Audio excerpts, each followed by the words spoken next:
consent agenda, previous minutes, I'll entertain a motion to approve those if there's no questions on those. I'll make a motion. Kevin made the motion, Akua, Aye. Sarah, All right. and I'm an aye. Okay, next, first read on the, policy, the new capitalization of assets. Any questions on that? I entertain a motion to accept the first read. Make the motion. Sarah made the motion, Akua, Aye. Devin? I'm an aye. Second read, we got F12, F19, G6, G5. Any questions on those? No. I entertain a motion to approve them. Make a motion. Devin made a motion, Akua, Aye. Sarah? Aye. I'm an aye. Okay, we need to prioritize anything. I would love to move Vern to after the school spotlight. Okay. So that he doesn't have to stay through the rest of the meeting. Perfect. Thank you, Lynn. You're welcome. Okay, recognition of visitors, maybe. We don't have anybody on Zoom, but we have 3 right behind you. Hi, welcome. You guys have any questions or? I have a question. Sure. My name is Erica Shagnon, and I have a child at Enosburg High School and a child at Montgomery Elementary School. I went to the meeting last week, and it was the wrong meeting. I was concerned because the math program, I noticed that Enosburg is just semesters, and they're not full-length years. And Mr. Webb did call me yesterday, and we spoke lengthily about it. But I then started looking into it further, and today I realized that all of the courses, core courses, are semesters. They're not year-length classes. So like math is a semester for algebra, algebra 2 is a semester, geometry is a semester, grade 9 English is only a semester. Like, so it's not year-length classes. I mean, maybe things have changed. Obviously, I'm quite a bit older, but I feel like it seems like they're in like community college. It seems that way, that all these, like she has AP chemistry next semester, but no math. And her counselor told her yesterday that it's okay, you'll be okay without math because you have AP chemistry and there's math in that. Which I don't fully support that because I feel you need to have a math course. And how do these kids go without or taking these tests in May and they hadn't had math since January? Like for instance, last year my daughter had algebra 1 from August to January, and then January till this past August she had no math at all. So it concerns me that there's all these gaps they're not having full-length years of adequate learning, in my opinion. But like I said, I don't know. And the other thing that I was concerned about, which I forgot to bring up to Mr. Webb, is she comes home and she says, oh, I got such and such on a test, but that's okay, I can just retake it to get my grade up. So to me, the expectation is that they don't have an expectation to go home and study and pass these classes because they can just redo it and keep redoing it till their grade comes up. And that's not setting them up for a future. At a job, you don't get to redo every time till you pass or get a good grade. So I just feel that we need to have longer classes throughout the year or more options for the kids to have choices to take them. And I don't know, or have higher expectations for the children. I know the area that we're in, there is obviously some slower learning and not as adequate, but I feel that kids that are, there needs to be expectations, and there's not, in my opinion. So I just wanted to bring that. When do you want to speak on that? I mean, I think. Could I? Yes. Okay. So, and Erica, we did speak yesterday. The one piece that I would I'm more pointing out for the board, because we talked about this, is that we changed our freshman classes this year so that, I don't know if you remember the presentation last month, that's a lot to ask. But the freshman classes meet every other day so that they can have all of their core subject areas throughout the year. So we made that change because the freshmen don't need to, coordinate schedules with Richford or Cold Hollow. So we were able to do something a little different to make sure that they had those classes year long. So that is a change for the freshmen, but you're right, Kira wouldn't have had that in her 9th grade year. Part of the reason we made that change. And this way the 9th graders will have math straight up to the state testing.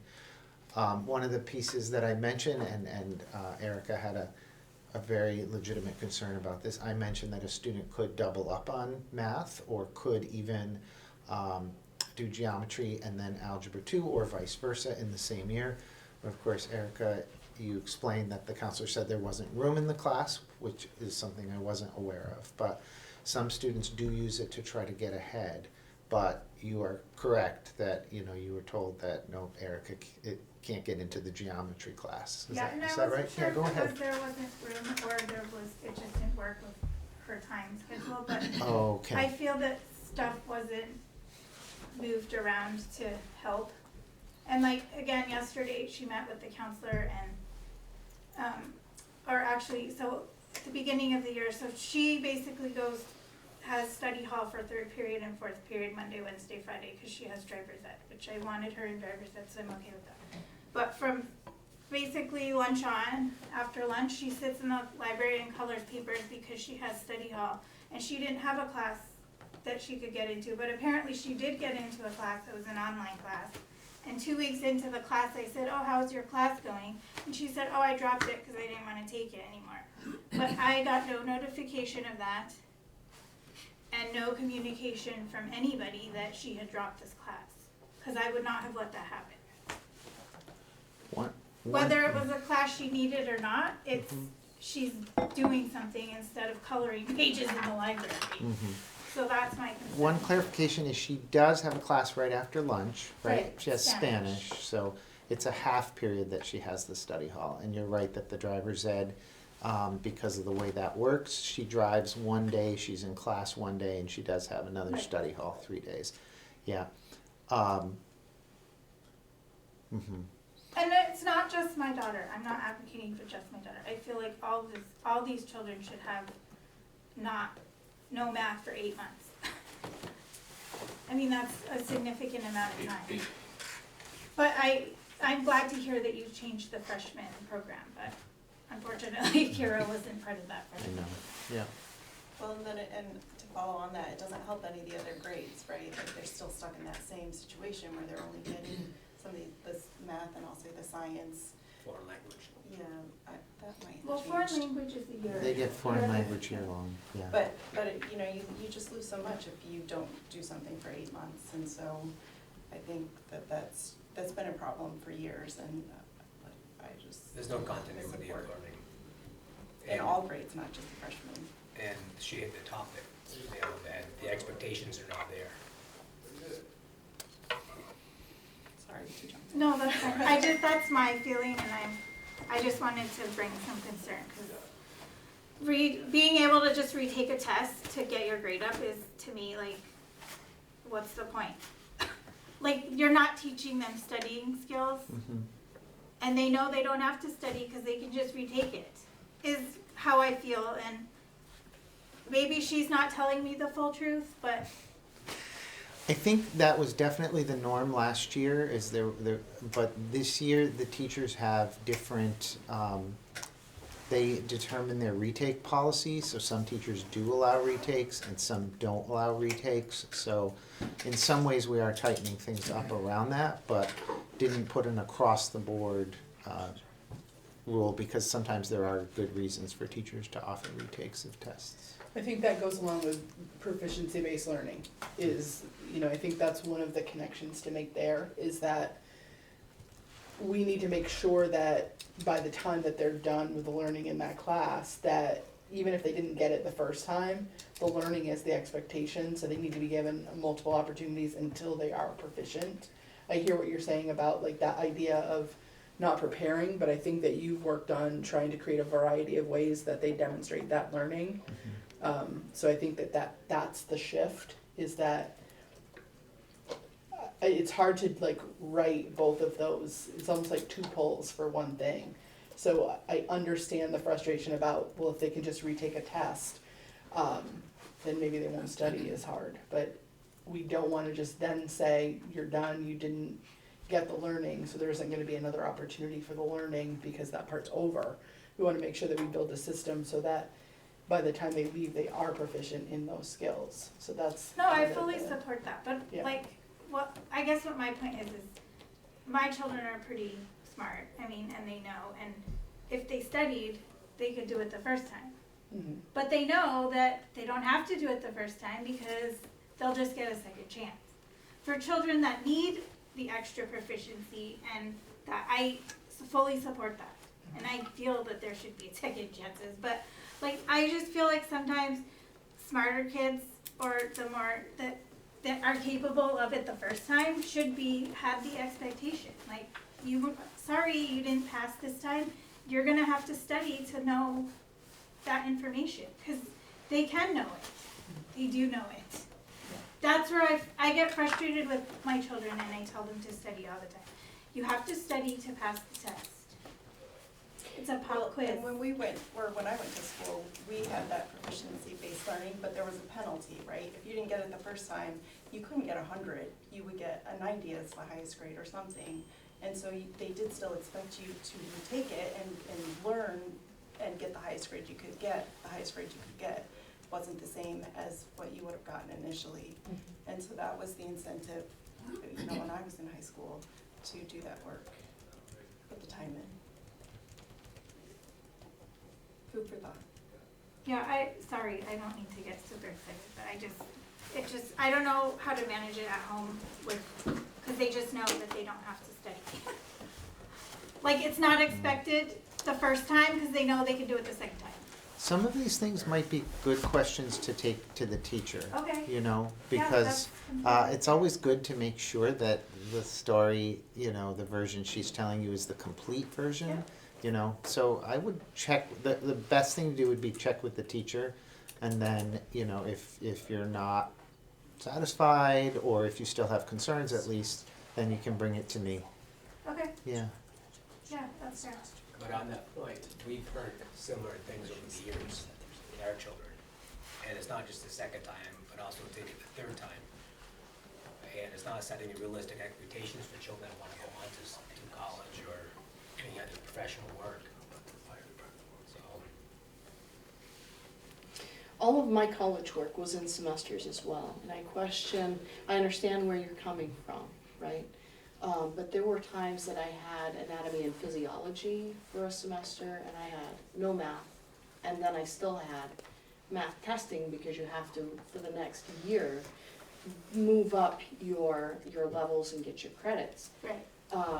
The blocks that they have that are semesters, it's still the same amount of education, and part of that is you have to learn. We're trying to teach the kids how to learn, not how to memorize things. So if you truly learn a trait, like you learn to ride a bike, even if you go 6 or 7 months without doing it, you're still gonna know how to ride that bike.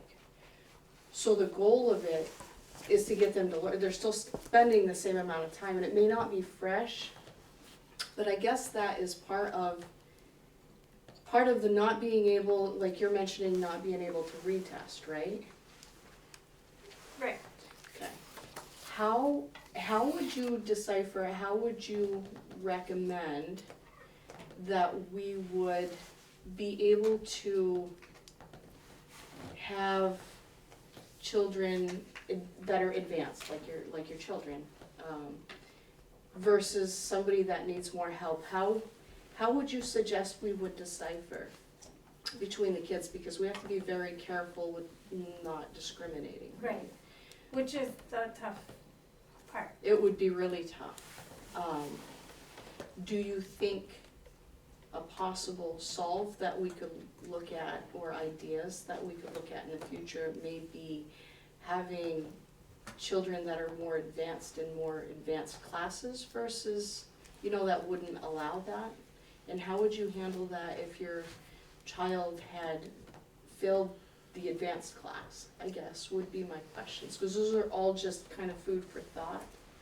No, right, and I completely understand, and like I said, I mean, I've been out of high school for so long, I don't know. We all- But with I just feel that, I don't know that Algebra 2 can be learned in one semester for a high school student, not a college student.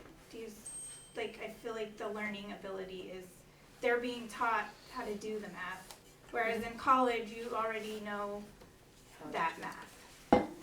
That's the difference I'm sort of saying. Do you know what I mean? Like, you already do. know the math Yeah. because you've gone through high school, and now you're in college, which is the next step. Right. But of course, and this group missed some school because of COVID. Yeah, they did. So, I mean, there too, that took away from their learning. Do you have any thoughts or solutions that you could?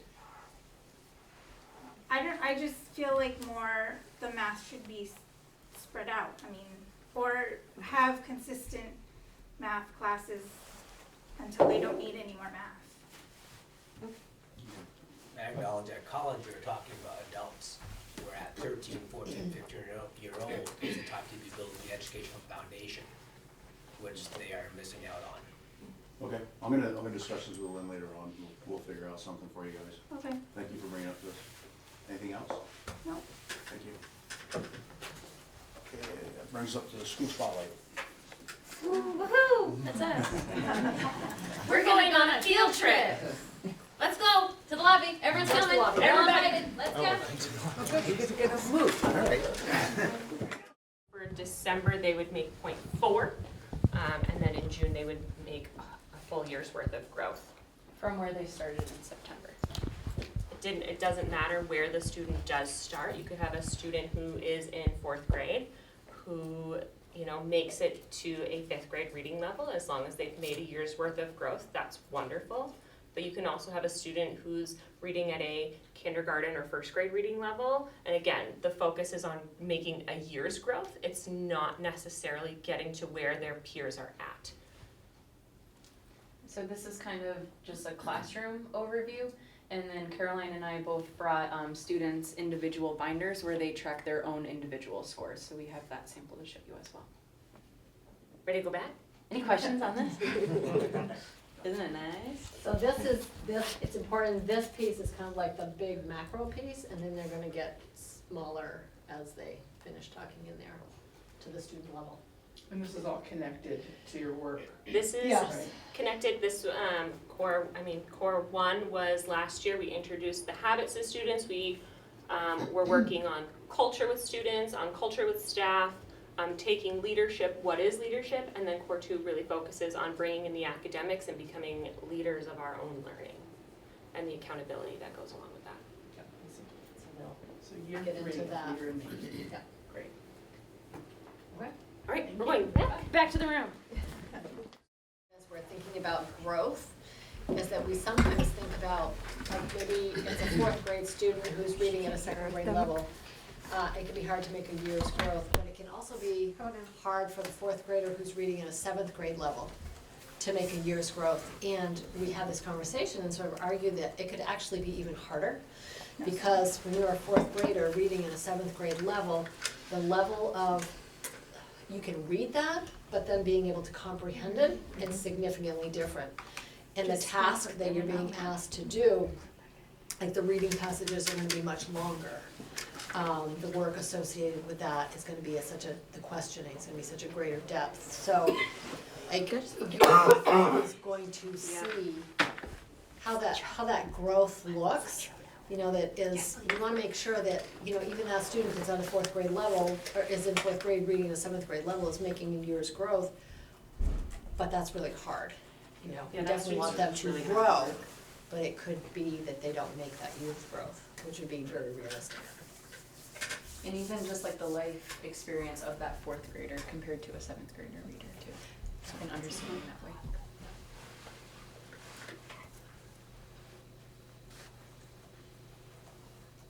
welcome to the board meeting. Should I introduce myself? It's kind of weird to do it after. Yes. Yeah. I'm Abby, I teach 2nd grade. I'm Caroline and I teach 4th grade this year. So back in 2022, RES started working with The Leader in Me by Franklin Covey. That year we did in-service, and it was really geared towards staff, getting staff trained up on the 7 habits, on what was to come, and what was really expected of us to take on this work. Following that, last year was our first year we introduced this to students. Both Abby, myself, Leslie, we presented the work to the school board. Following that, myself and Vivian presented to principals across the supervisory union at one of their leadership days. So while we still continue the groundwork of leadership and culture here at Richford Elementary School, we entered Core 2, which really, again, focuses on that academics and focuses on growth. So yeah, kind of just what Caroline said, it's more about the student taking leadership and pride of their own learning.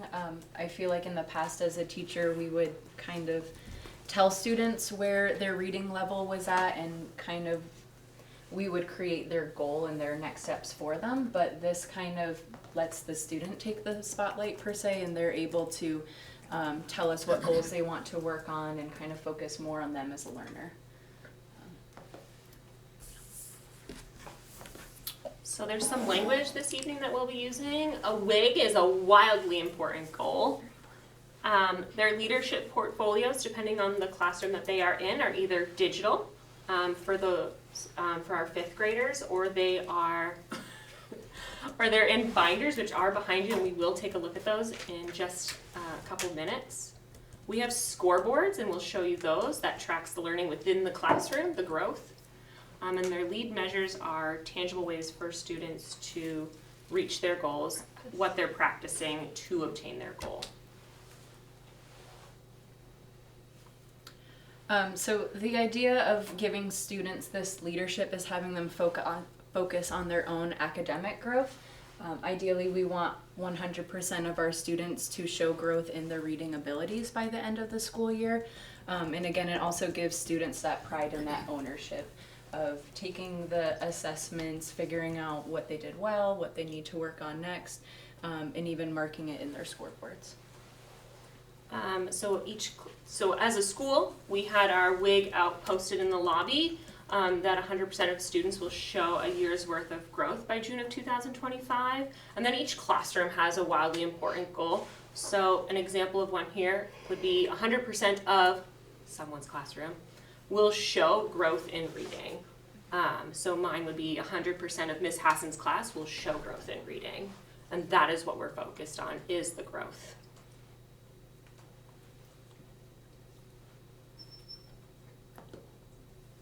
So we talked last year about a lot of the different skills that we were working on with students, and we still continue to work on the skills of communication, so communicating with each other as students, communicating with their teachers, if something's too hard, if something's too difficult.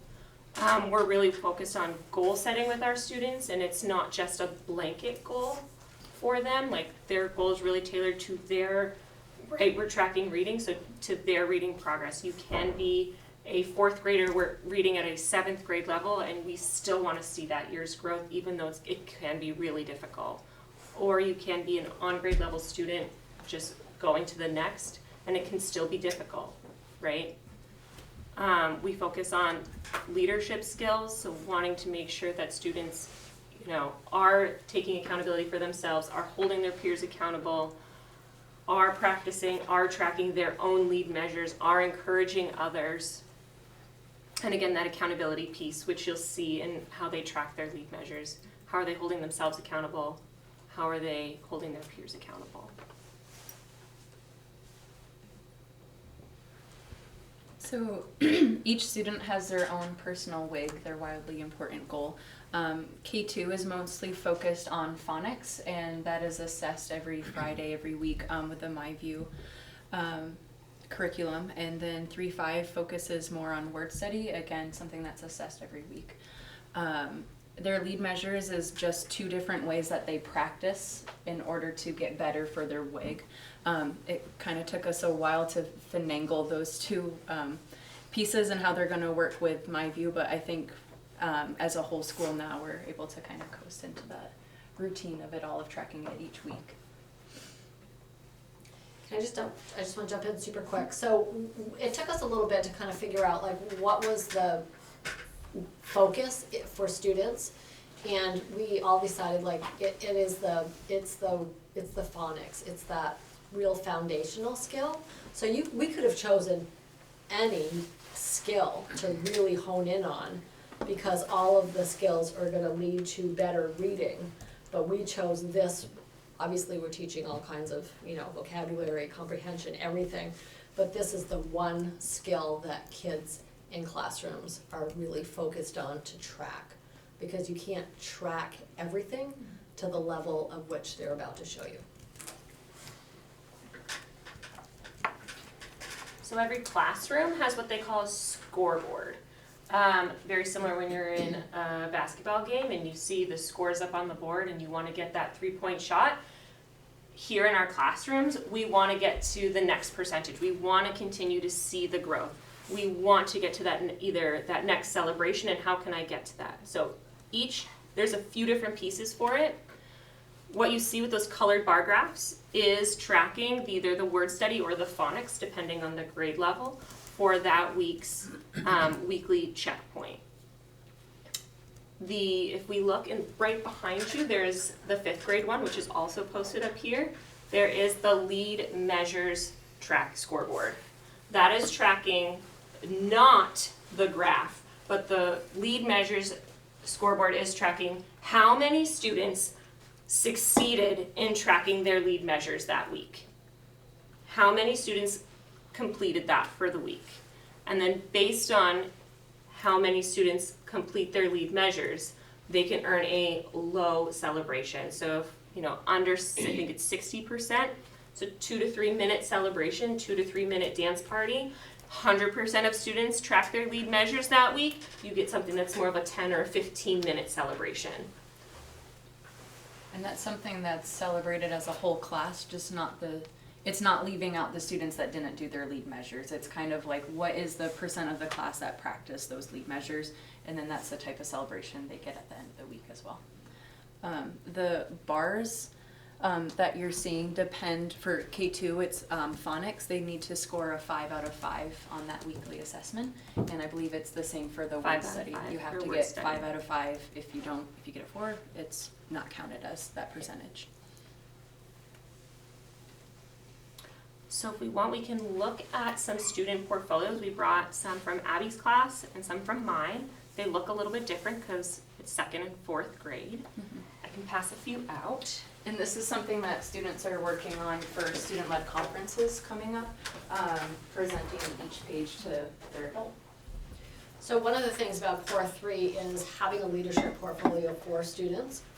And it's not just focused on academics. As you'll see, there's 5 different components. It's about myself, it's about my leadership roles, it's my important goal, I'm missing what the other 2 are. So it's really for kids to present sort of a full picture of themselves, and then they get choices about what it is that they want to put in their leadership portfolios.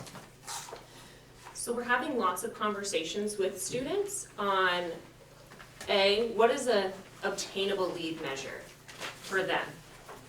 If I'm a student who is in the routine of reading 3 times a week for 30 minutes, great, that's obtainable for you, you can do that. But if you are a student who has other circumstances that you're not into that routine of reading 3 times a week, then maybe that's not obtainable for you.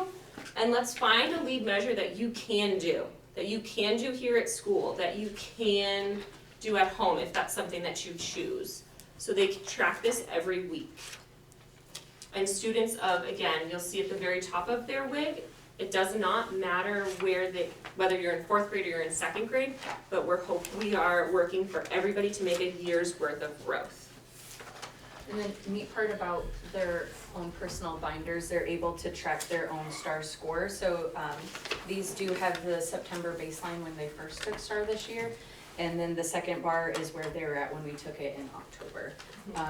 I believe at least for K2, teachers worked on filling in the bar. You may see some highlighted on the second grade ones. And then students were able to color it in and we could have a conversation about what their score meant if they were interested.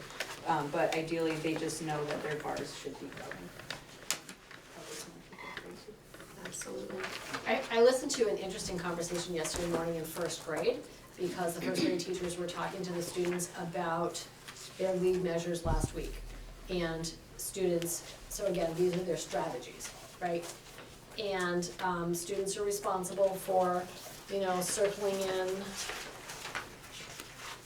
these little dots, and teachers remind them to do that if they did, you know, if they met their lead measure. And 2 weeks ago, they had 100%. Last week, it was pretty dismal. And they got 3 minutes, they had like the lowest amount, they got 3 minutes of computer time, and it took a lot of the kids more than 3 minutes to get the computer out. So, you know, Leslie was like, so how did that feel? Like, oh, well, it wasn't good. So what do we have to do? And so the conversation was around, really around executive functioning. It was really around, you know, a lot of you did your measures, but you forgot. So like, what do you do when you, like, how do we not forget? Why is it important? So the conversation was not around computer time as a celebration. It was not around assessments. It was around the skills of how do I remember to do what it is that I'm supposed to do? What does it really look like to participate in my reading group? What does it look like to take care of my binder so that I know where it is when it's time to check things off? So, you know, it's really about a lot of the habits that they've been learning about. Putting first things first, you know, being proactive. So it creates lots of opportunity for conversation. And it's really nice when students are in the routine. So on my board every morning, it says, don't forget to check in on your lead measures. And I have students like, they've grabbed breakfast, they have breakfast on one side of them, they have their binder on the other side, and they're like, I'm like, oh, did you check your lead measures? They're like, I did read for 30 minutes last night, I got it this week. And I was like, oh, it's a good thing, because your goal is to read two times this week for 30 minutes. So you've already did it once, when are you gonna do it again? And just having those genuine conversations with students is really great. And they're like able to have them even at the kindergarten level, which is pretty special to see. They want to know what they've scored. They want to know, like, I know for 4th grade we're tracking individually what we contribute, what each individual student contributes to our scoreboard, and they want to know. We took our assessment yesterday. Today's a Tuesday, it's a crazy day for us in 4th grade, and they're like, but I need to put in my week 1, unit 2. And I was like, we're doing it tomorrow morning, I promise. But they want to know. They want to know how they contribute to the classroom. They want to know how they're doing. That's it. I just want to In a add, nutshell. I've had the opportunity to visit multiple classrooms now during Leader in Me time, and it's very interesting to see the growth over this 3-year period. And the last time I was here, I had the opportunity to sit in on the Leader in Me leadership team, and how it was one of the most efficient meetings I've ever seen, and everyone had a task, they were working collaboratively, and they got a ton of stuff done during that time, all connected to the Leader in Me and how they're building capacity within the school, outside of the school, with parents, with community members. It was just incredible. So I'm pleased to see the ongoing growth here related to Leader in Me. Thank you for sharing this. Thank you. Thank you, ladies. Thank you so much. Thank you.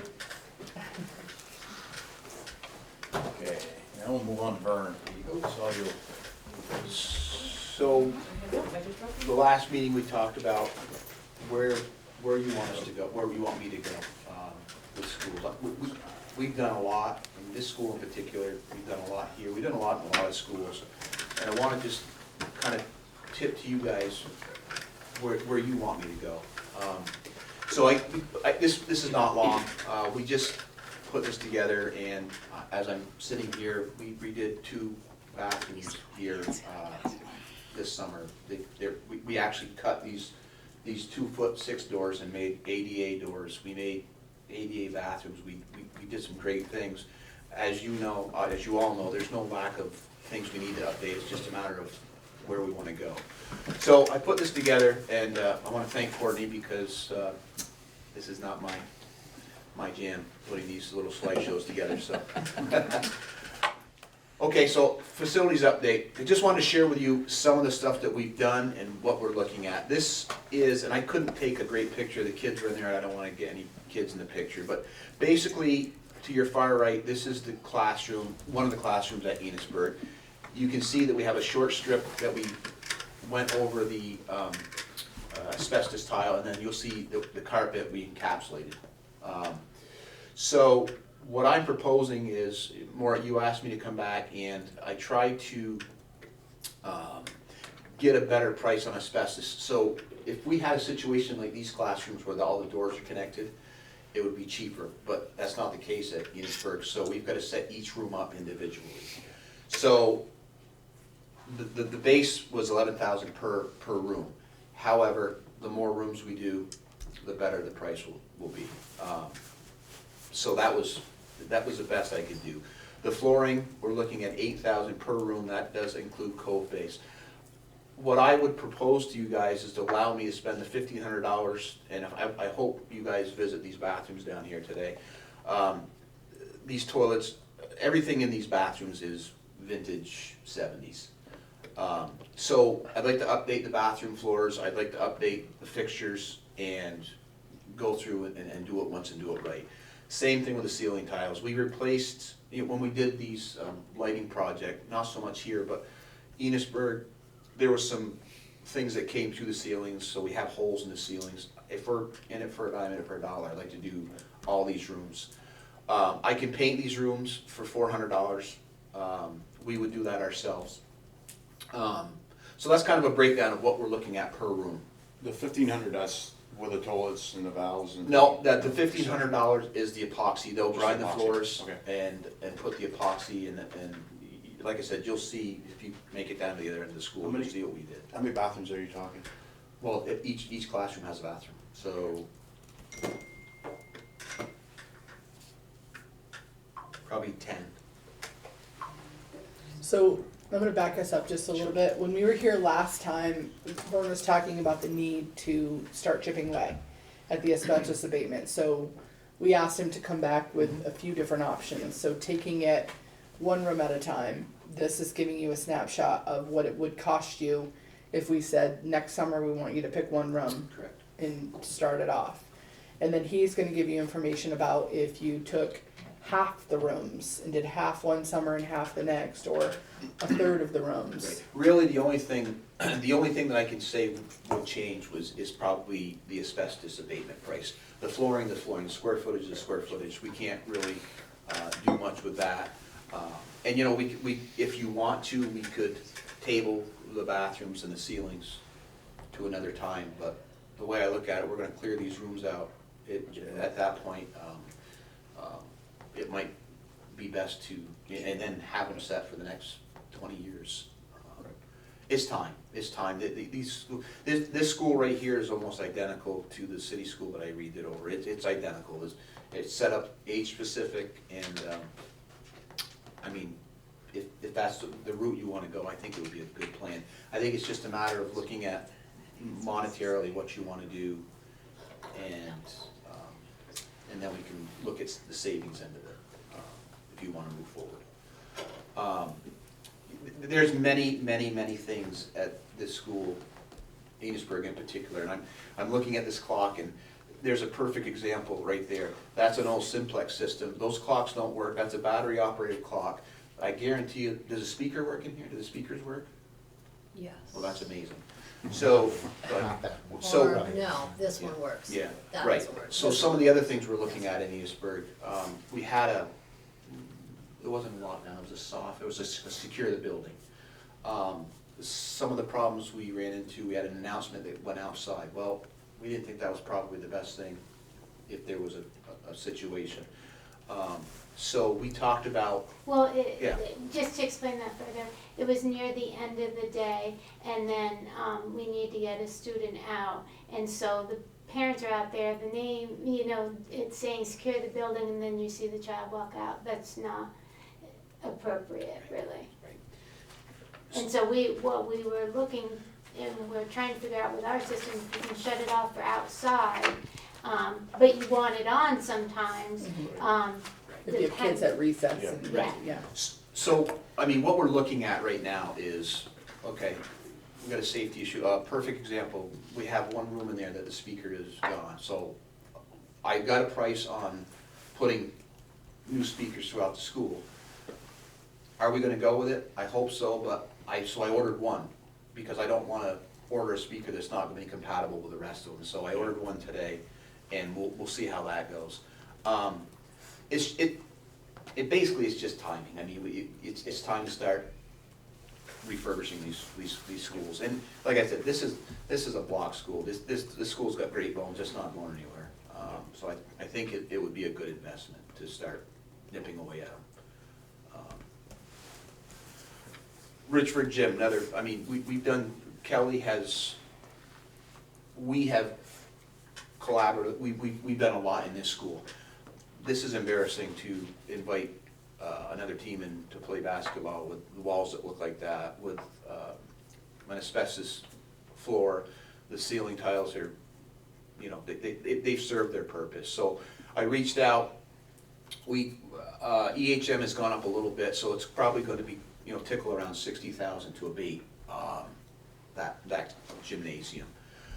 I got the information for you. I've got two options. One is I should have taken a picture. It's called Plastic. It's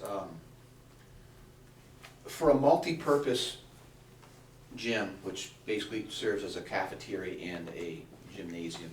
I like the Plastic only because of the tables, the scratching. But I did get a biochannel, which is a wood, and realistically, they're not too far off. But again, it's not cheap. You're looking at $60,000 for a poured floor and $55,000 for the wood. And we have to think about when you go down to concrete, moisture is always a big concern. If we don't look at the moisture, and next thing you know, our floor doesn't stick, then we might as well. So it could potentially be a bead blast that they have to bead blast it and seal it. Patch and paint. The person that patched and painted these walls, I'm convinced that they're the best around, and that's why I reached out to them. It's Sylvie and Brian do. So what Brian can do with a taping knife is magical, because these walls in this hallway, I didn't think they were going to look as good as they did. The guy's fantastic. So that gives us something, kind of something to throw at it, whether we're in that situation to move forward with that. I also said the ceiling grid. The grid is all ancient, and the ceiling tiles, every year we have to put ceiling tiles back in here because they fall down constantly as well. So I think, again, do it all at once or nip away at it. I'd like to be able to do it all at once, but again, I don't know if it's feasible to do that. As I said, some of the other things that we've done in the school, I should have put up some of the other things we did over the summer, but it's been crazy. This is Richford Junior High. This is a 3-year project in the making, and I am so excited. We went up there today, and we are actually heating Richford High School on pellets as of today. It was a process. We were able to secure the grant, and then from the time we secured the grant to get everything rolling, it was a process, and I'm really proud of this. So right now we're running fully on pellets, and if I have my way, we won't use much propane up at Richford High School ever again. So, but this is, and I would like to at some point, if we have a meeting at the high school, I'd love to bring you all up in this and highlight what we did. For some of you who didn't know, we had a wet wood chip system there that was bordering on obsolete. It was a pretty big system, and when I got there, we had to dump some BTUs, and I thought, well, that's no big deal, we'll just put a dump station in. But then after we calculated, it was 1 million BTUs, that's a lot of money to throw out the window, so, I was fortunate with the help of Heather to secure this grant, and like I said, I couldn't be happier with how it came out. And we're hoping to follow that up with a similar system at Berkshire next year. We use Lime Green out of Lyme, New Hampshire, and they were super professional. We researched the boilers. They're just over the border here, so one of the things that I looked at and Morgan and I spoke about is we want to go with a system that is a good system, but also be able to get parts, because we know stuff breaks, and this, being that it was so local, we thought this was a good option. One of the things left is TCV is the digital control. We want to put new controls up here to upgrade, and eventually, hopefully upgrade the high school as well with TCV. As I said the last meeting, before I leave here, I would like to simplify the process of having one control company throughout the school, one plumber, one HVAC, just to simplify. If I'm not here and we have it, then we know it's going to be VHV or TCV, and this is all that they do. So, and they're good at it. So that's one thing that I will say, that when Vern arrived, that was one of the questions that he asked me, and I hadn't, because this isn't my area of expertise, I hadn't really thought about that. Every school just kind of did their thing. So when it comes to trying to build efficiencies, if you've got, if you're doing work on your security cameras, or your, every year you do stuff with the grease traps in the kitchen. Like, if we're using the same service provider, we can schedule that so they're doing multiple schools on one day. And so by Vern taking this on and really looking at, like, as a system, how can we streamline what we have? So he's done quite a lot of work to align what we can whenever that we're doing new work, trying to align some of those pieces too. And basically, I did a spreadsheet for all the head custodians that in the event of this is who we use. So, if there's a day that I'm off or something, they'll know who to contact in that event. So, any questions at Richford? So Cold Hollow, again, we walked in there, and again, it's nobody's fault. It's just a matter of we haven't put any effort into upgrading some of these places. So these bathrooms, this is, we had Doug Bocash remodel. The floors, they aren't done yet. November 25th during vacation, they're gonna come through and epoxy all these floors. So basically we went through, we put all new fixtures, tile, paint, sheetrock, ceiling tiles. I couldn't be happier with how this turned out as well. It was just to the point where it was actually kind of embarrassing to host something there, and I just think it was time. And I couldn't be happy with how this turned out either. It wasn't ideal to do it. We did one during vacation week, and then, so this is the first floor. We're actually doing the second floor right now. We're very close to being done there. I'm gonna start setting fixtures tomorrow. But again, Nate was pretty flexible as far as letting us do what we had to do. And again, like I said to you guys the other day, it's getting so hard to get these contractors in because they're so busy. We're having to work with them during holidays, and being flexible and getting it done. So yeah. So Cold Hollow was a building that we hadn't put a lot of effort in because we were hoping that we would be able to move forward with a construction project. And I think that, given some of the things that have happened in the ed funding landscape, we're realizing that's further down the road. So the bathrooms felt like a pretty big priority. We did the heating system into the first year. I will say, I think, like I said, I was pleasantly surprised when I got here because obviously, Lynn and Morgan held these places together. But I think most of the schools, principals. Mostly, yeah, and the principals. Yeah. But most of these schools, we've got a good heating system in all of them. We did all the schools with the exception of the high school, Enosburg High School.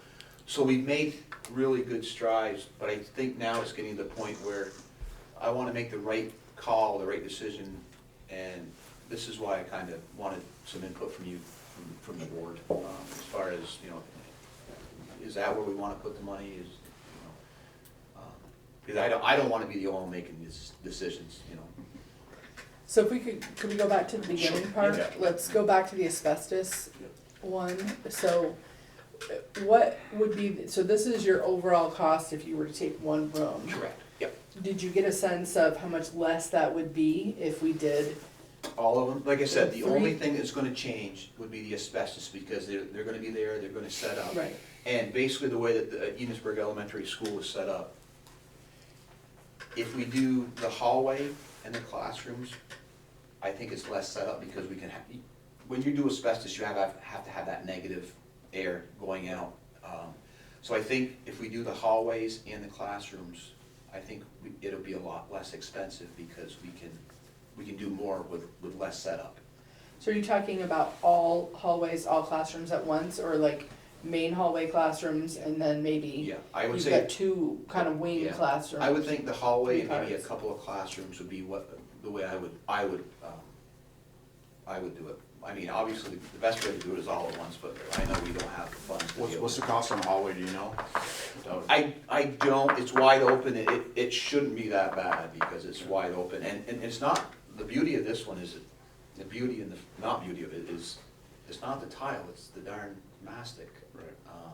You know, so, it's not huge, but it's set up, and as you know, asbestos is, you got the new PCBs now too, but, To clarify though, Yeah. Lynn's question, the wings, don't have asbestos in it, so. Okay. it's right, just- oh, I'm Just the sorry, main I'm sorry, I hallway. didn't, guess so basically, like I showed you at the I last knew meeting. that, I forgot, yeah. This is the original school. Yeah. This is hot.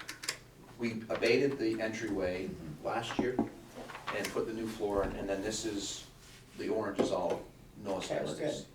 So. So we it's would- the we would main do this- hallway. We would do this main hallway and then these rooms, yeah. So as a whole, like, when you do the hallway, you do the hallway all at once. Correct, yeah. But then when it comes to the classrooms, do Yeah. you take a third of them in one year? Yeah. And like break them apart, or do you want to do the hallway and then start chipping away one classroom at a time? How many is there on one side? I think it was 10. Did- With the With the office. with the principal's office and the nursing, yeah. 10. Yeah. And we'll leave the principal's office for last, we don't really care about that, right?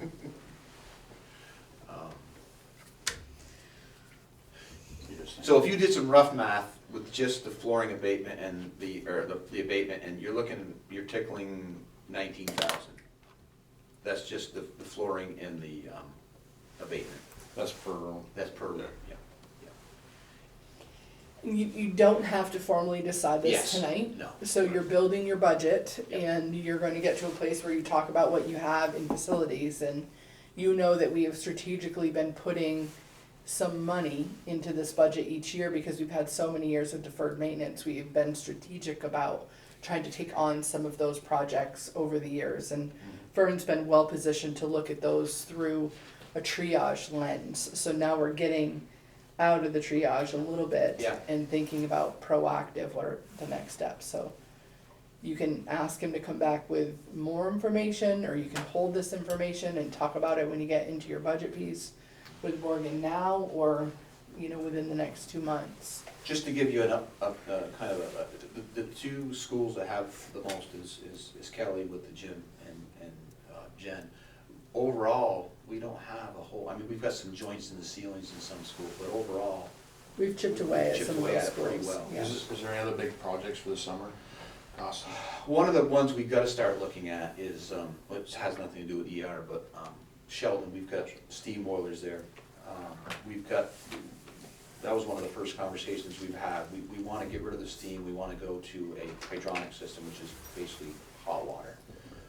We've got one boiler that is leaking now, so we've gotta get that. So your big projects, like boiler Yeah. system in Berkshire Yeah, and Sheldon. Yeah.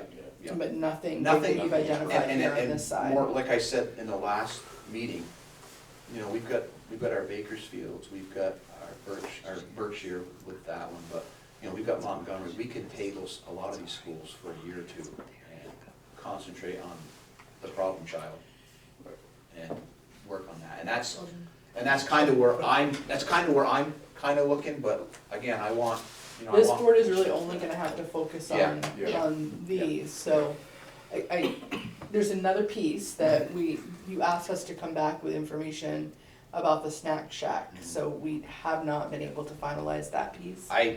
We've been trying to get some of this other, and I apologize, Lynn, and I totally forgot about the snack shack. But I will get something rolling on the next meeting, I promise, So we'll bring that back in December. I do wanna just report back about the snack shack. I know that the boosters did a fundraiser, and my understanding is that the community wants to contribute that to, is that your understanding, to the snack shack? I Piece? wasn't sure what they were doing with the money, whether it was to recoup for scholarships and stuff like that. Oh, okay, I That- might be misinformed. That's what I thought, but I also might be misinformed. No? And obviously, Matt, I don't want you to feel like you were left out. We did some projects for you, but I'm not gonna go up on the roof and take pictures of air handlers and gym, you know, but we did. There's a nice view from Yeah, up there, you we really did should. we did the gymnasiums. I mean, you guys have got two of the nicest gyms around, I think.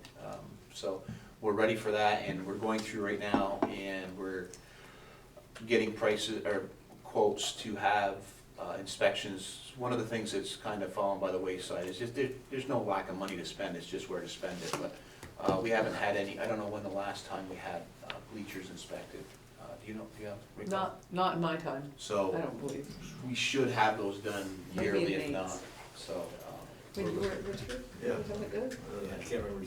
Okay. Yeah. So that might be something to just put on the radar, so Yeah. police know, safety wise. Um, I know we can get large crowds for some of those Well, I know, games with yeah. people really And- kinda, And it's kind of, it's kind of ironic, but when I left BFO, we put a brand new gym, and the next year, the bolts had all loosened up on the brand new bleachers, so these are things that we need to.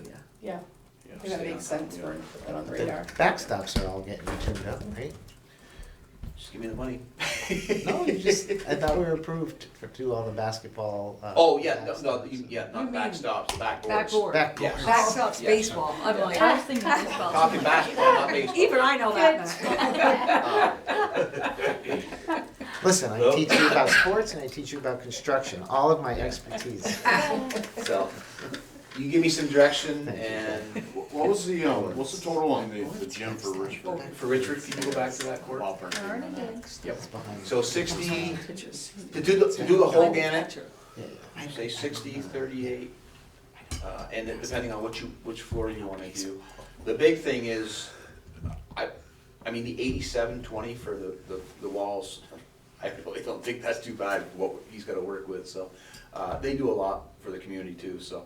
But anyway, so say 60, 40, there's 100, probably gonna be 175,000. Give or take, somewhere around that, yeah. And this would have to be all done at once, right? That's your recommendation for that? I would say so, yeah, we, clear it out and, the abatement's the big one. And then, of course, painting it, they're working off a lift, so it's gonna be some time, but they knock it out of the park pretty quickly. And again, this is just, I just did one contractor. You go to bid. I would definitely go to bid on Right. it, so that's just something to kind of I'm throw. just looking for estimates anyway. Yeah, yeah, and I have no problem going out to three, I've got contractors that would do it. And it might, we might be able to save a little bit of money. I think the ceiling might be a little pricey, that seems like a bit to me, but that's the bit I got, because it's all off-lift work too, so. And they don't give those ceiling tiles away, especially when it's not sprinkled, you gotta pay the ones that are fire retardant. Yeah. For any of these projects, and again, to reinforce what Lynn said, we're not necessarily looking for a decision tonight, but for any of these big projects, that are happening over the summer, we have this mix where we can try to spend some year-end money if we're in a good place. We can budget for it for the next year, for the second half of the summer, and then we also have capital reserve funds. So we do have some ability to kind of play around with the availability of those funds. Like I said, I'm not necessarily saying we have to do 6, 7 rooms. I wanna come up with a number that we all agree on and is doable.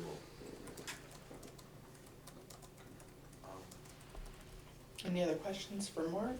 Or for Mort? I'm trying to let you off the hook I too. know, right? And make sure you all look at Kelly's new sign with your flashlight. It looks because- so It's nice. amazing. It looks great. No, I think I said for Vern, thank you, Vern. Yeah, if you got any questions, just shoot me an email, like I said, just, give me some direction. Do you want the information on those floors more, or do you wanna just, hold on to them? Hold on to it, yeah. Okay. Unless you wanna stay for the rest of the fun. My wife just texted me, she put the calzones in the oven. Okay, well, you better head home. Thank you very much. Yeah, we Very do. quick. Quick Thanks, guys. response. Hey Morgan, it's on to you. So, for FY '24, we still don't have a draft audit yet, but I will share that information when I have it, and still not anticipating any problems. No real update on FY '25. I had tipped that we were gonna get allowable tuition for FY '24 soon. That actually came in tonight, and I'm starting to look at that now. It looks like both the tech center and the high school will be billing out to your sending town, so that puts you in a good place for this year, especially with that drop in what we budgeted for tuition students. And then we can, unless there are any questions on that, we'll jump into the FY '26 budget. So some of this is repetition from last month. We're here at November 12th. Still hoping to finalize a budget at your January 14th meeting. That is dependent on the supervisory union setting their budget in December. We may look at some special meetings if you feel you need to go later. And we also may end up pushing an MV meeting past yours because so much of their budget is your tuition rate, which will set it when we set your budget. Okay. Again, at your annual meeting by ballot, you'll be electing a moderator and a clerk. Your voters voted last year to do away with the votes happening at the floor meeting. Let's go to the next one. So we will need to schedule an informational meeting. The dates this year are between the 22nd and the 3rd. Lynn and I will come to you with some suggestions probably at your December, January meeting. This meeting doesn't need a quorum or the moderator or the clerk to be present. It's purely run by the board chair and support from the administration. We would recommend that you hold a second meeting at least, so that you've got one meeting in each town, and we can arrange that in January. We don't actually need to formally warn both of them, but it would be wise to have one in each community. 2 school director terms are up. Those are by ballot. The petitions for those are generally due by the end of January. And I'll nail that date down once we sort of nail all these dates down with your district clerk. Again, we will be using this slideshow for the public presentations, so we like to anchor them in the board goals, which we went over last month. We also next will kind of go over the enrollment trends. Again, this is what we're anticipating in the next 5 years. So for the 2 elementary schools, relatively flat growth. For the 2 high schools, growth for the next couple of years, then evening out at Enosburg High School and a little dip at Richford High School in those out years. Again, we'll have some data on the district-wide enrollment. You'll see we're sitting here now, it looks like at 1103, anticipating moderate increase over the next 3 or 4 years. Again, a very different story than what most of the state is facing. Seeing growth in Chittenden and Franklin County and declines, some places big declines elsewhere in the state. terms of this budget, we are anticipating now a health insurance premium increase of 12%, which is a little better than some of us had predicted.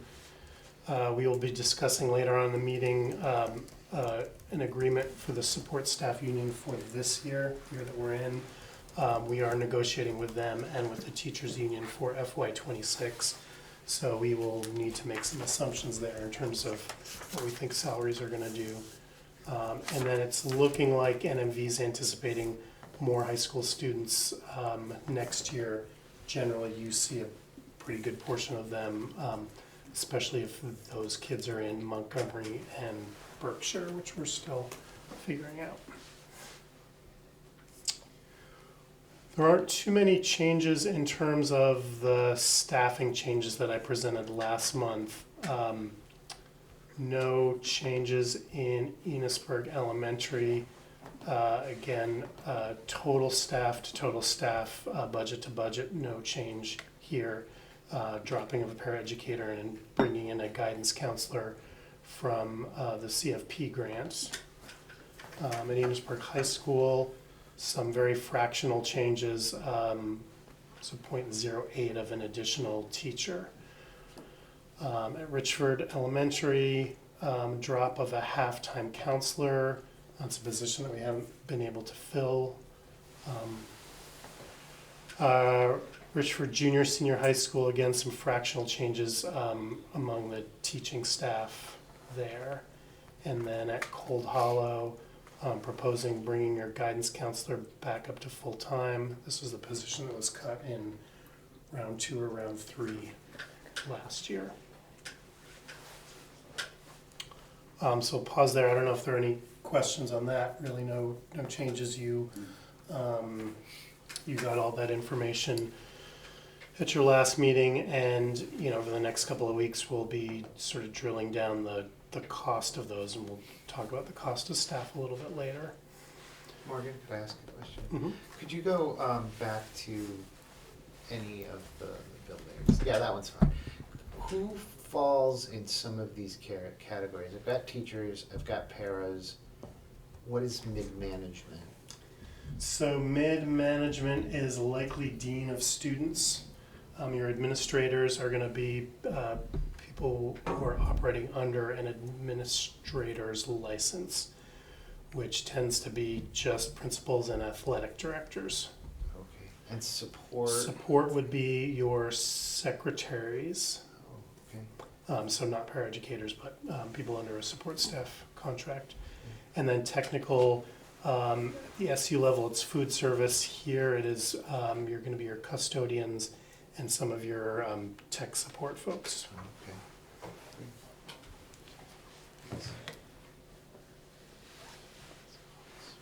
Okay. So if we go back to the warning, the second sentence of this warning was added back. We had a few years where it was stripped out of the warning.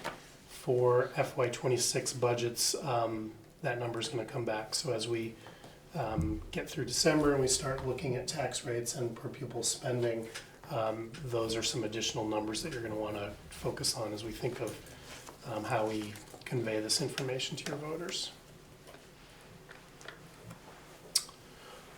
These should be familiar charts to everyone who's here. I tipped the discussion we have about salary and positions. That red, almost 3/4 of your budget is what we spend on your people.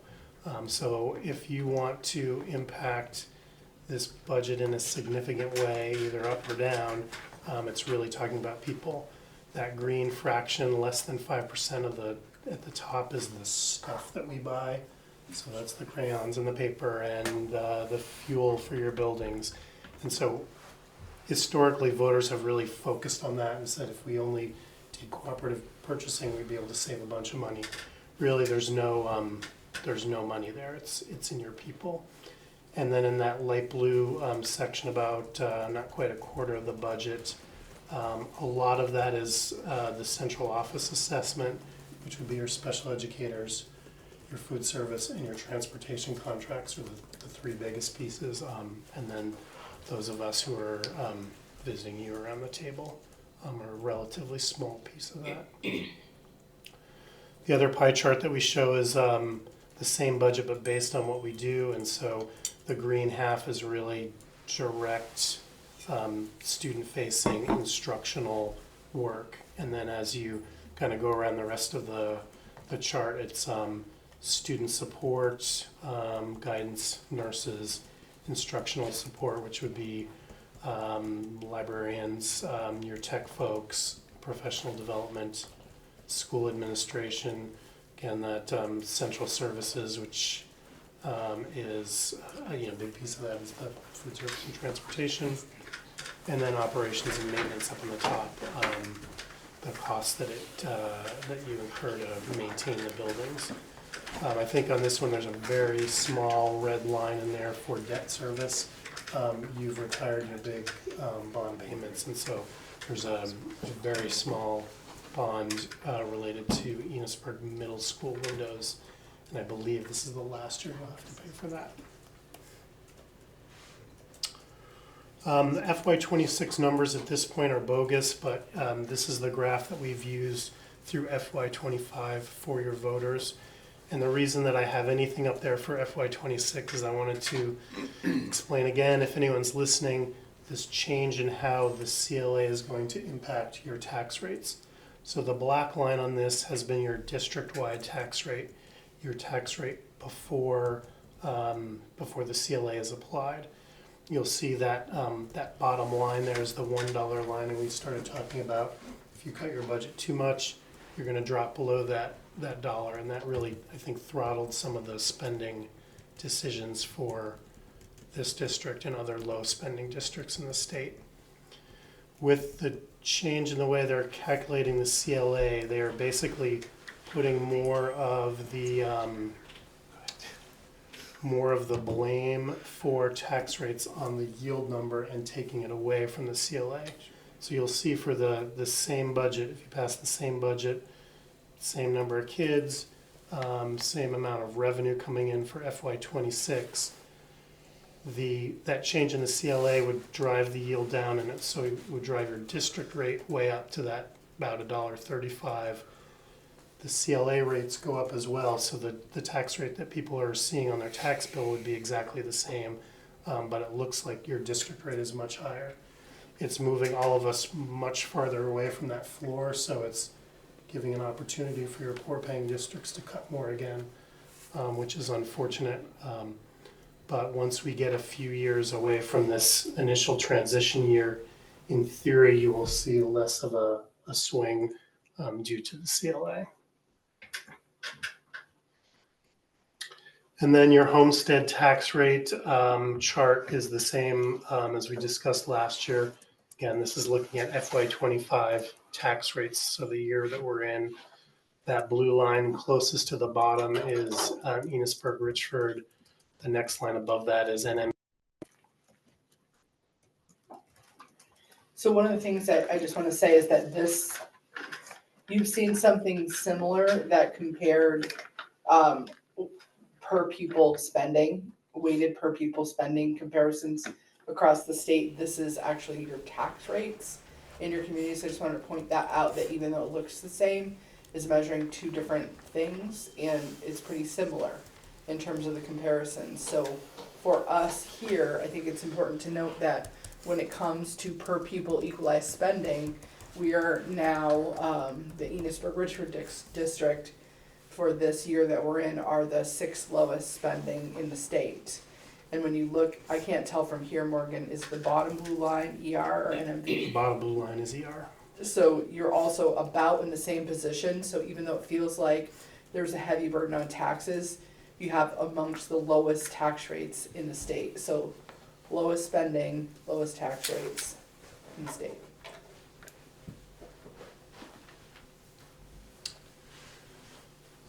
We are anticipating about $860,000 in your FY25 surplus funds. So that's money that we didn't spend. It's probably really money that we took in prior year tuition and so weren't planning on spending.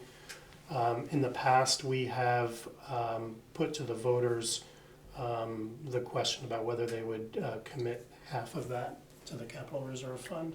I'm proposing that you do that again this year.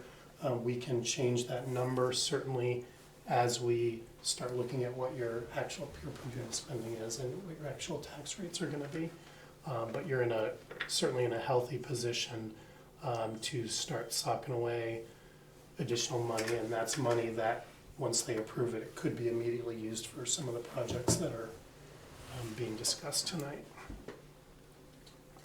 Not on this slide, but something I'm bringing up with the NMV board, and could be useful here as well, is the idea of setting up a tuition reserve fund.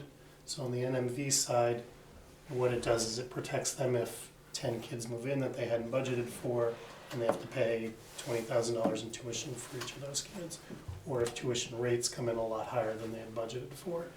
And it would give them the ability to budget the kids a little closer to the bone, knowing that they can dip into that money if they need to, and they can fill it up if they overestimate kids.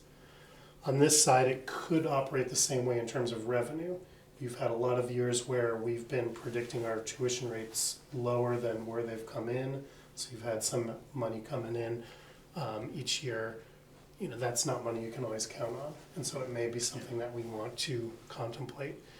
It would require a vote of the town just to establish the fund even before you put any money into it, and then we could structure it so either, you know, maybe a chunk of this money each year we ask them to put into it in future years, or we could set it up so that if we were looking at April or May and we knew that the money that we were charging was more than we anticipated because we had more kids, we can push some of that money off into the tuition reserve fund by board action as well. And that's just to offset lower years with tuition.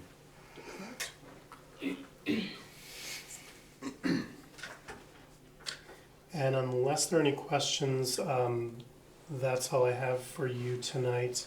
I did send out by email both a recap of the budget, some very initial revenue numbers. I haven't really dug into those yet. And then the gruesome 30-page detail of the budget, which you can spend as much or as little time with as you want. I'm happy to take questions now or offline as well, and those numbers will change a bit as we go into the December meeting, but really what the next focus is going to be on is revenue, and then we should have the CLA numbers, draft CLA numbers, the actual commissioner's proposed yield, and I will have some predictions for the long-term weighted ADM. Probably won't have the state numbers until after your December meeting, but I think we'll be able to get close with the way they calculate it now. How quick would you want Vern's information? I will certainly work with him. Again, that's really coming in that little green wedge there, so we can come up with more of a schedule and some fixed prices, and then depending on what you want to do with this article, we can decide how much of it you would want to put in the general fund for FY26. Okay. And that may also depend on where the yield ends up and where your relative tax rate is as well. What it may also, there's another piece there, the Commission on Future Public Education has to make recommendations on December 15th for things that could impact this budget year. So the timing is poor, it's really far off because we're gonna be very far into our budget process and we'll be just weeks away from having to send from warning it and sending it off to print. So just know that information is gonna come after your December 10th meeting. So it's possible, depending on what they come out with, that we're gonna wanna build some contingency plans and extend or think strategically about when we warn that budget.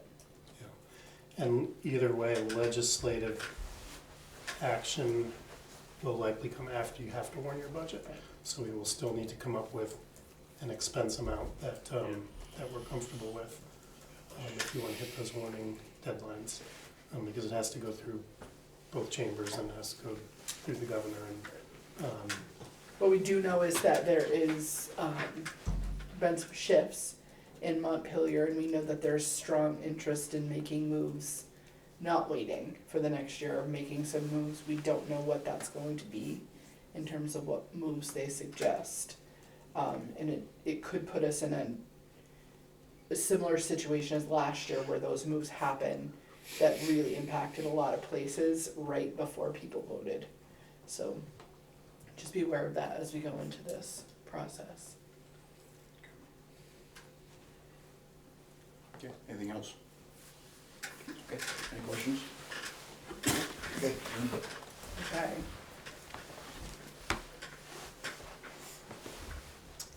So under personnel, I do have one action item, and that is at Enosburg Elementary School. I didn't know if Jen and Melissa could pull it off or not, but they found a fantastic preschool teacher, Carly Duckett.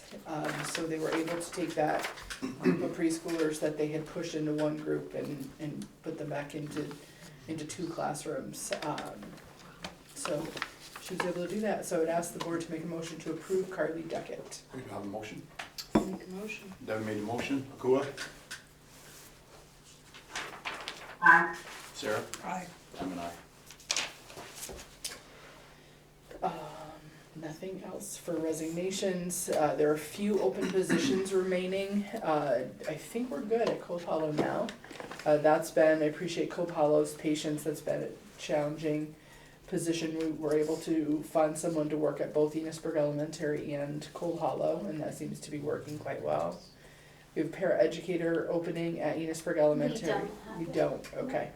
Behavior technician, long-term elementary substitute teacher.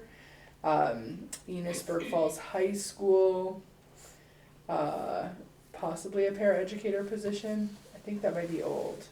Oh, let's check in one more time. Okay, we'll talk through that. Yeah. JV boys basketball coach, a school counselor at Richford Elementary School, JV girls basketball coach at Richford Junior Senior High School that I signed off on right before this meeting. So that's no longer open. All these things are like actively moving as we're going through this process. And still, we would love to contemplate people interested in the head of maintenance position for, it would be all the Enosburg schools. So looking for candidates interested in that. Some student experiences here from websites. Courtney, do you know what we're looking at, or do principals want to say what we're looking at for each of your schools? Sure.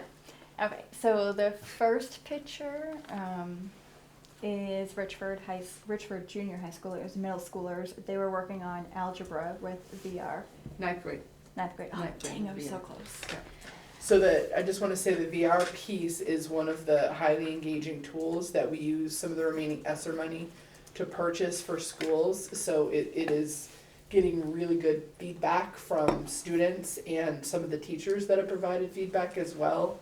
Even some of the teachers who were a little reluctant in the beginning are like, this is interesting because kids are able to conceptualize and see science concepts, math concepts, any number of things. So. The next picture, top left, is Enosburg High School. 2 of their volleyball players received awards. The picture on the side of that is here at Richford Elementary School. Yesterday, actually, they were learning how to properly fold a flag. Bottom left is Cold Hollow students. They went to a skincare facility. Uncrafted whiskey. They make soaps. And I just liked their expressions because I thought it was funny. And then the bottom right, I took that from a Walking Wednesday picture. From Enosburg Elementary? From Enosburg Elementary School. What is on the ground? Is that leaves? Those are leaves. Wow, it's A beautiful picture, right? It's not blood. That's leaves. It's like rose petals. Yeah, or so that's something. what I thought too. Oh, okay. Or cranberries, cranberry bog. Cranberries, yeah. I think it's always important for us to take a moment to look at some of the things that are happening with our students. We've already done this facilities update. The one piece that Vern didn't talk about was that we're almost done the access controls piece that we talked about when it came to the some of the school safety requirements that came out of legislature. When we updated that policy, one of the things under the policy had to do with access control, so it's nearing completion. Cold Hollow was our last school with that. The last time I was here, I brought you attendance data, and one of the things you asked me for was comparison data. So I was not able to get fall to fall comparison, but the bottom lighter line is last year, 23-24, so that's the average for the year. So if you look above that, that's a point in time reflection of what's the average at each of the schools for where we are at this point in the year. So you can see that in most cases, we have improved attendance now over what the totality was of the last school year. So hopefully we can maintain that improvement in student attendance, but I wasn't sure what we were going to see when we laid it over one year over the other, but there is some improvement. That's good. Any questions or comments on that? Okay. 1 second. So last up, we have, we've been working with the support staff. So for all of you know that we were at impasse with our support staff negotiations. We negotiated 3 times last winter and spring. We were not able to reach an agreement, so we went to impasse.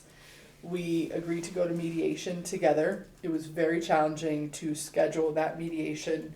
We offered, I think, 5 dates to the union between September and October, and none of those dates worked for the union. We were finally able to get in 2 mediation sessions. I think the first was the end of October, and we had one just a couple of weeks ago.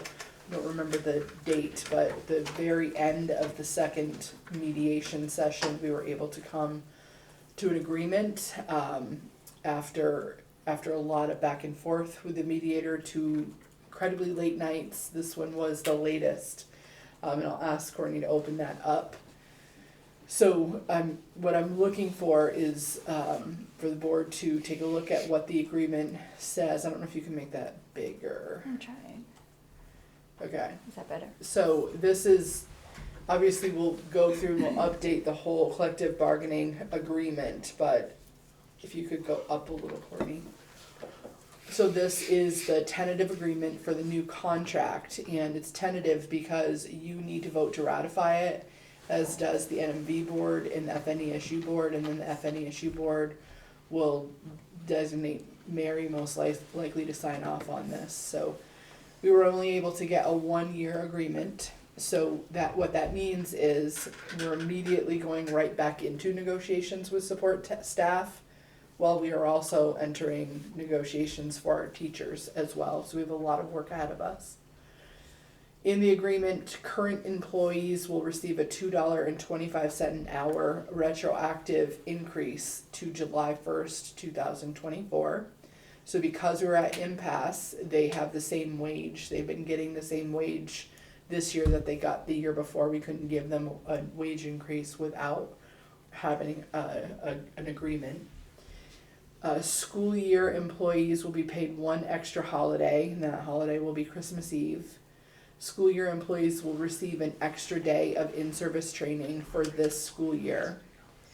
The current starting grid will be adjusted to the base pay to $18 an hour. I think that's up from $17.25. All other contract language shall remain status quo, so no changes anywhere else. And the parties will draft a new contract based on the above listed agreements. So what questions does the board have?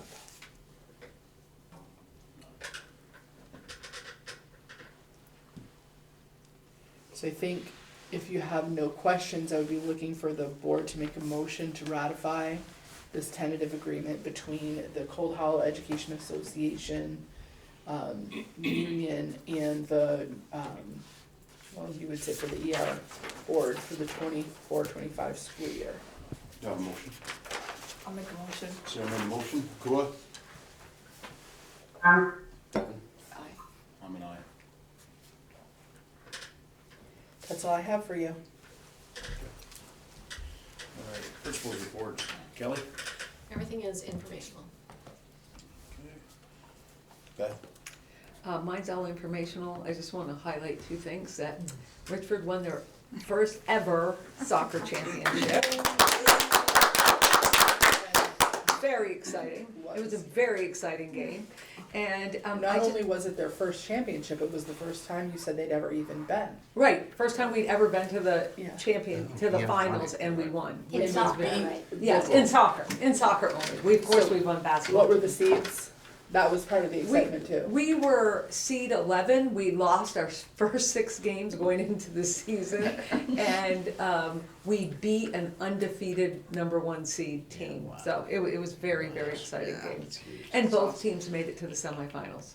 And I just wanted to say that we're very thankful to be a Gear Up school, because our students at Richford Junior Senior High School are afforded many opportunities that are paid for. Like, they went on several field trips this fall, all paid for through VSAC.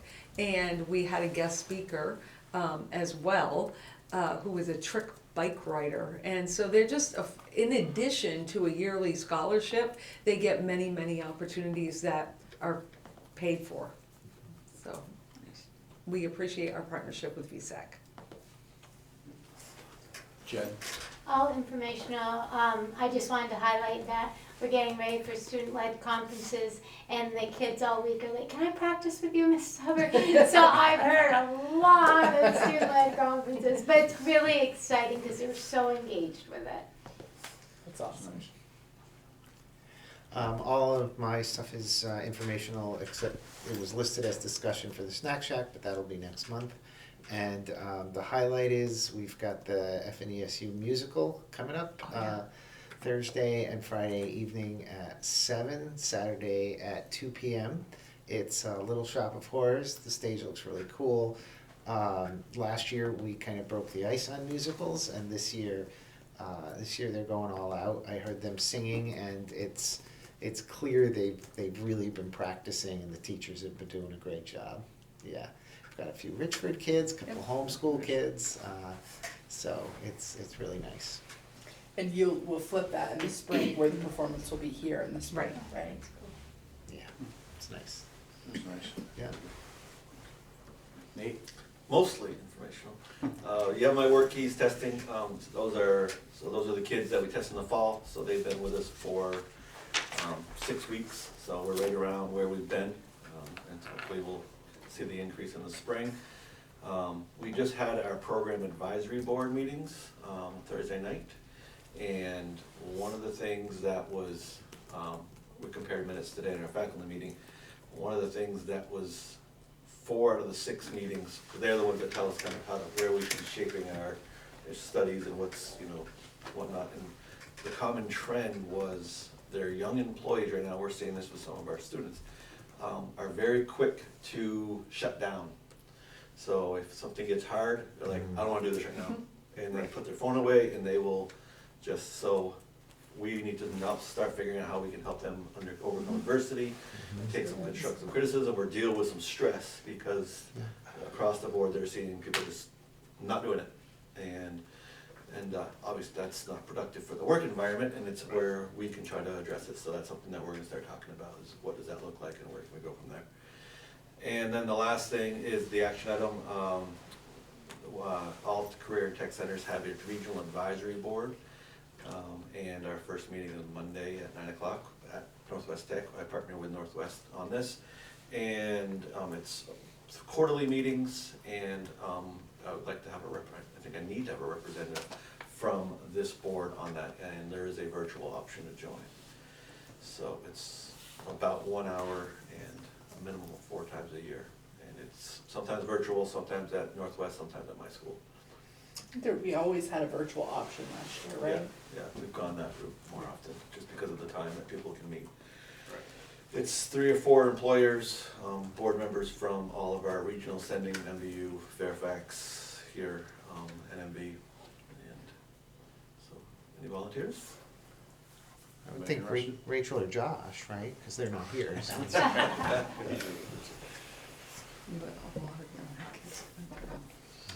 Nicole, are you interested?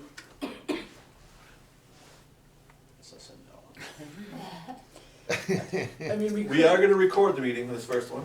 That's a new law that we're having to follow, the meeting law for even our program advisory reports. Really? Yeah, even though they weren't the decision-making, we are having to, that's the guidance we've been given, but. So, I mean, I think you've got 2 board members not here. So I wonder if, how would you all feel if Nate just reached out to those 2 to see if either were interested, and then you could. Is it always Mondays? No. This is, we've spent like the last month trying to figure out when, because it's the superintendents, board members, employers, and everybody seems busy. Good job, then, too. Okay. I So can reach out to Rachel. reach out to both of Let's make it them, all Mondays and, and then just, we'll make the motion at the next meeting. okay.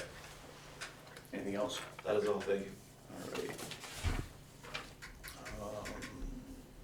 Let's see, do you have any board business? I don't think we have any on Oh, that. sorry. Talking to me. No. Excuse me. Alright, I'll entertain a motion to adjourn. Make a motion. Devin made the motion, Kua, Aye. Sarah? Aye. I'm an aye. We're adjourned. Nate, I'll put that on for the next meeting. Okay.